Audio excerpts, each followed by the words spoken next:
ಪರಪ್ಪನ ಅಗ್ರಹಾರದಲ್ಲಿ ಬಿಂದಾಸ್ ಲೈಫ್. ಪ್ರಭಾವಿಗಳ ದೆಸೆಯಿಂದ ರಾಜನಂತಿದ್ದ ಕಾಟೇರ ಈಗ ಬಳ್ಳಾರಿ ಜೈಲಲ್ಲಿ ಕುಗ್ಗೋಗಿದ್ದಾನೆ. ಹೇಗಿದ್ದವನು ಹೇಗಾದ ಅನ್ನೋ ರೀತಿ ಆಗಿದ್ದಾನೆ ದಾಸ.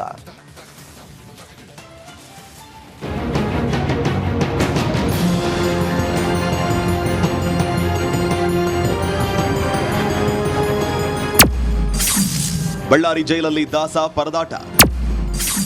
ಹೇಗಿದ್ದ ಕಾಟೇರ ಹೇಗಾದ? ಪರಪ್ಪನ ಅಗ್ರಹಾರ ಜೈಲಲ್ಲಿ ದರ್ಶನ್ಗೆ ಎಲ್ಲಾ ರೀತಿ ವ್ಯವಸ್ಥೆ ಇತ್ತು ಅಂತ ಹೇಳಲಾಗಿತ್ತು. ಅದಕ್ಕೆ ಪೂರಕ ಅನ್ನುವಂತೆ ಕೈಯಲ್ಲಿ ಕಾಫಿ ಮಗ್, ಇನ್ನೊಂದು ಕೈಯಲ್ಲಿ ಸಿಗರೇಟ್ ಇದ್ದ ಫೋಟೋ ಕೂಡ ರಿಲೀಸ್ ಆಗಿತ್ತು. ಇದಲ್ಲದೆ ರಾಜಾತಿಥ್ಯ ಕೂಡ ನೀಡಲಾಗ್ತಾ ಇತ್ತು ಅಂತ ಆರೋಪವೂ ಇದೆ. ಹೀಗಾಗಿ ಅರಮನೆಯಿಂದ ಬಳ್ಳಾರಿ ಜೈಲಿಗೆ ದರ್ಶನ್ನ ಶಿಫ್ಟ್ ಮಾಡಲಾಗಿದ್ದು ದಾಸ ಕಂಪ್ಲೀಟ್ ಸೈಕ್ ಆಗಿದ್ದಾನೆ.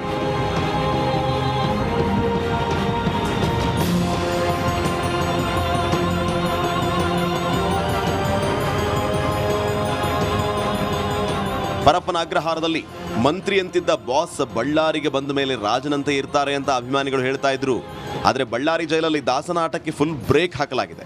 ಚಿಕ್ಕ ಕೋಣೆಯಲ್ಲಿ ಒಂದು ಬೆಡ್ಶೀಟ್, ಅಲ್ಲೇ ಟಾಯ್ಲೆಟ್, ಒಂದು ತಟ್ಟೆ ಅಷ್ಟೇ ನೀಡಲಾಗಿದೆ. ಯಾವುದೇ ಸ್ಪೆಷಲ್ ಟ್ರೀಟ್ಮೆಂಟ್ ಇಲ್ಲದೆ Darshan ಕಂಗಾಲಾಗಿದ್ದಾನಂತೆ.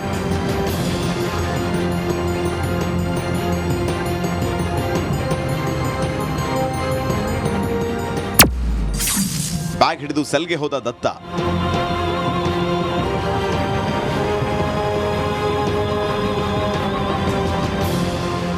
No cigarette, no rowdy friends, no video call, ಎಲ್ಲ ಬಂದ್. ದರ್ಶನ್ಗಾಗಿ ಪತ್ನಿ ವಿಜಯಲಕ್ಷ್ಮಿ ತಂದ 2 ಬ್ಯಾಗ್ ಬಟ್ಟೆಗಳನ್ನ ತಾನೇ ತನ್ನ ಸೆಲ್ಗೆ ಹೊತ್ತೊಯ್ದಿದ್ದಾನೆ. ಬಹುಶಃ ಇಷ್ಟು ವರ್ಷದಲ್ಲಿ ಸಿನಿಮಾಗಳಲ್ಲಿ ಬಿಟ್ಟರೆ ನಿಜ ಜೀವನದಲ್ಲಿ ಒಮ್ಮೆಯೂ ಹೀಗೆ ಬ್ಯಾಗ್ ಹಿಡಿಯದ ದಾಸ ಜೈಲಲ್ಲೇ ತನ್ನ ಕೆಲಸ ತಾನೇ ಮಾಡಿಕೊಳ್ಳುವಂತಹ ಪರಿಸ್ಥಿತಿ.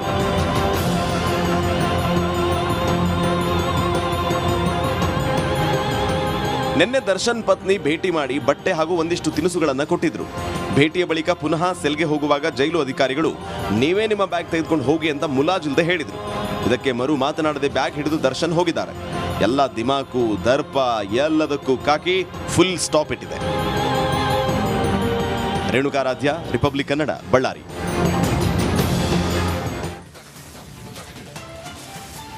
ರೇಣುಕಾಸ್ವಾಮಿ ಕೊಲೆ ಕೇಸಲ್ಲಿ ಕಳೆದ2 ತಿಂಗಳಿಂದ ದಾಸ ಜೈಲುವಾಸ ನಡೆಸ್ತಾ ಇದ್ದಾನೆ.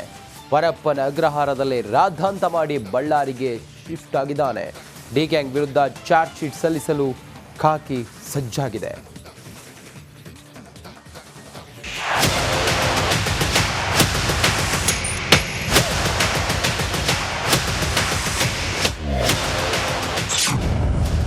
ಜೈಲಲ್ಲಿ ಡಿ ಗ್ಯಾಂಗ್ ನಿತ್ಯ ಪರದಾಟ. ಚಾರ್ಜ್ ಶೀಟ್ ಸಲ್ಲಿಕೆಗೆ ಕೌಂಟ್ ಡೌನ್.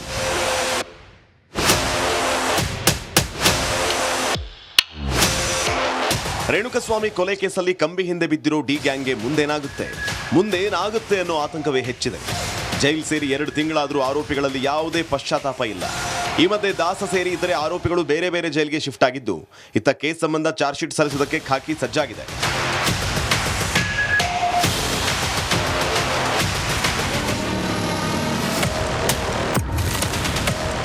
ದರ್ಶನ್ ಪರವಾಗಿ ಮಾತನಾಡಿದವರಿಂದಲೇ ಸಂಕಷ್ಟ ಎದುರಾಗುತ್ತೆ ಎನ್ನಲಾಗ್ತಾ ಇದೆ. ದರ್ಶನ್ ಜೈಲ್ ಸೇರ್ತಾ ಇದ್ದಂತೆ ಆತನ ಪರ ಕೆಲ ಪ್ರಭಾವಿಗಳು ಮಾತನಾಡಿದ್ದು, ದರ್ಶನ್ ತಪ್ಪು ಮಾಡಿಲ್ಲ ಅನ್ನೋ ರೀತಿ ಕೆಲವರು ಹೇಳಿಕೆ ನೀಡಿದ್ರು. ಈ ರೀತಿಯ ಹೇಳಿಕೆ ನೀಡಿರೋದೇ ದರ್ಶನ್ಗೆ ಮುಳುವಾಗುತ್ತೆ ಅಂತ ಹೇಳಲಾಗ್ತಾ ಇದೆ. ದರ್ಶನ್ ಪರ ಮಾಧ್ಯಮದಲ್ಲಿ ಮಾತನಾಡಿದ ಪ್ರತಿ ಹೇಳಿಕೆಯನ್ನ ಪೊಲೀಸರು ಕಲೆಕ್ಟ್ ಮಾಡಿಕೊಂಡಿದ್ದಾರೆ. ದರ್ಶನ್ ಬೇಲ್ಗೆ ಅರ್ಜಿ ಹಾಕಿದರೆ ಅಬ್ಜೆಕ್ಷನ್ ವೇಳೆ ಈ ಹೇಳಿಕೆ ನೀಡಲು ಪ್ಲಾನ್ ಮಾಡಿದ್ದಾರೆ.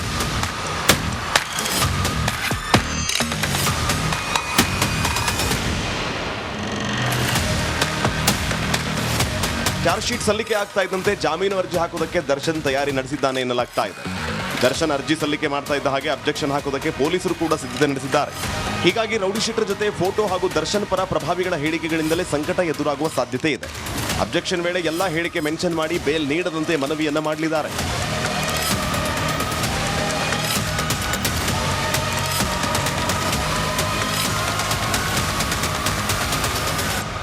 ತನಿಖೆ ವೇಳೆ ಸಿಕ್ಕ ಸಾಕ್ಷಿಗಳು ಒಂದ್ ಕಡೆ ಆದರೆ ಈ ಅಂಶಗಳು ಪೊಲೀಸರಿಗೆ ಹೆಚ್ಚುವರಿ ಅಸ್ತ್ರ ಆಗಲಿದೆ. ತಮ್ಮ ಪರ ಮಾತನಾಡಿದ ಪ್ರಭಾವಿಗಳ ಮೂಲಕ ಸಾಕ್ಷಿಗಳ ಮೇಲೆ ಪ್ರಭಾವ ಬೀರಬಹುದು.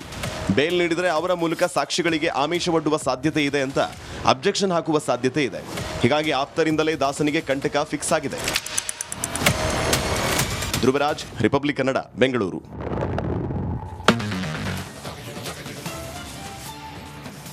ದರ್ಶನ್ಗಾಗಿ ಪತ್ನಿ ವಿಜಯಲಕ್ಷ್ಮಿ ಬೇಡದ ದೇವರಿಲ್ಲ, ಮಾಡದ ಹೋಮ ಹವನ ಇಲ್ಲ. ಇಷ್ಟು ದಿನ ಪರಪ್ಪನ ಅಗ್ರಹಾರಕ್ಕೆ ಹೋಗಿ ಗಂಡನಿಗೆ ಕುಂಕುಮ ಪ್ರಸಾದ ನೀಡುತ್ತಿದ್ರು. ಆದರೆ ನಿನ್ನೆ ಬಳ್ಳಾರಿ ಜೈಲಿಗೆ ಭೇಟಿ ಕೊಟ್ಟು ದೇವರ ಪ್ರಸಾದವನ್ನು ನೀಡಿದ್ದಾರೆ.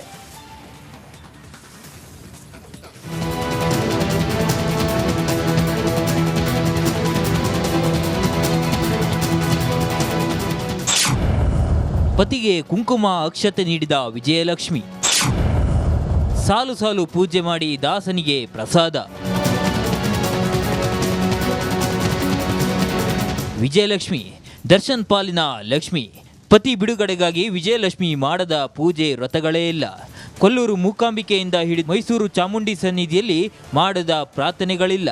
ದಾಸ ಬಳ್ಳಾರಿ ಜೈಲಿಗೆ ಹೋಗಿ 3 ದಿನ ಕಳೆಯುತ್ತಿದ್ದಂತೆ ವಿಜಯಲಕ್ಷ್ಮಿ ದೇಗುಲದ ಕುಂಕುಮ ಅಕ್ಷತೆ ಪ್ರಸಾದ ತಂದಿದ್ದಾರೆ.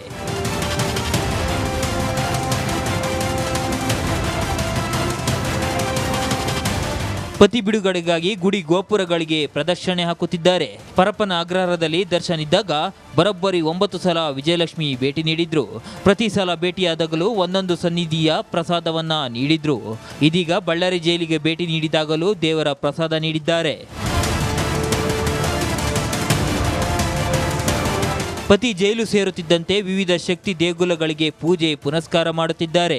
ಮೈಸೂರು ಚಾಮುಂಡಿ ಸನ್ನಿಧಾನ, ಬಂಡಿಕಾಳಮ್ಮ ದೇವಿಗೆ ಪೂಜೆ, ಕೊಲ್ಲೂರು ಮೂಕಾಂಬಿಕೆ ಸನ್ನಿಧಾನದಲ್ಲಿ ಚಂಡಿಕಾ ಹೋಮ, ಬೆಂಗಳೂರಿನ ಬನಶಂಕರಿ ದೇಗುಲದಲ್ಲಿ ಪತಿಗಾಗಿ ಪೂಜೆ ಮಾಡಿದ್ದಾರೆ.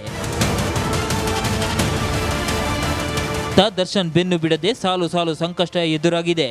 ಪತಿ ಜೈಲು ಸೇರಿದ ಬಳಿಕ ಕಣ್ಣೀರಿನಲ್ಲಿ ವಿಜಯಲಕ್ಷ್ಮಿ ಕೈ ತೊಳೆಯುತ್ತಿದ್ದಾಳೆ.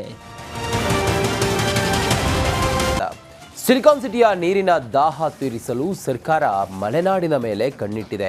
ಶಿವಮೊಗ್ಗದ ಜೀವನದಿ ಬೆಂಗಳೂರಿಗೆ ತರುವ ಯೋಜನೆಗೆ ಪರಿಸರವಾದಿಗಳು ವಿರೋಧ ವ್ಯಕ್ತಪಡಿಸಿದ್ದಾರೆ.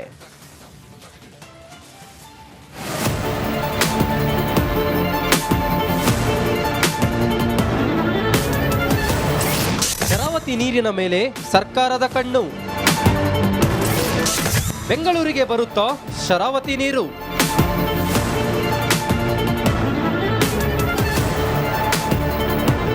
ಮಲೆನಾಡಿನ ಹೆಬ್ಬಾಗಿಲು ಎಂದೇ ಪ್ರಸಿದ್ಧವಾಗಿರುವ ಶಿವಮೊಗ್ಗ ಜಿಲ್ಲೆಯ ತೀರ್ಥಹಳ್ಳಿ ತಾಲೂಕಿನ ಅಂಬುತೀರ್ಥದಲ್ಲಿ ಹುಟ್ಟುವ ಶರಾವತಿ ನದಿ ಜಿಲ್ಲೆಯ ಜೀವನದಿ. ಅಷ್ಟೇ ಯಾಕೆ, ಈ ನದಿಯ ಕೃಪಾ ಕಟಾಕ್ಷದಿಂದಲೇ ರಾಜ್ಯಕ್ಕೆ 30% ವಿದ್ಯುತ್ ಪೂರೈಕೆ ಮಾಡುವ ಹೆಗ್ಗಳಿಕೆ ಇದಕ್ಕಿದೆ.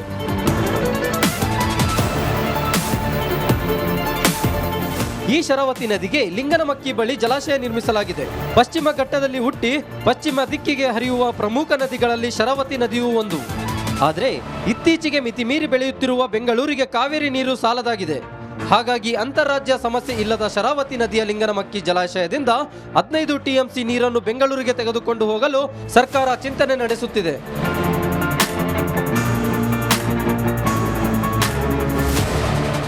ಈ ಬಗ್ಗೆ ತಾಂತ್ರಿಕ ಮತ್ತು ಆರ್ಥಿಕ ಯೋಜನೆಯ ಕಾರ್ಯಸಾಧ್ಯತೆಯ ವರದಿ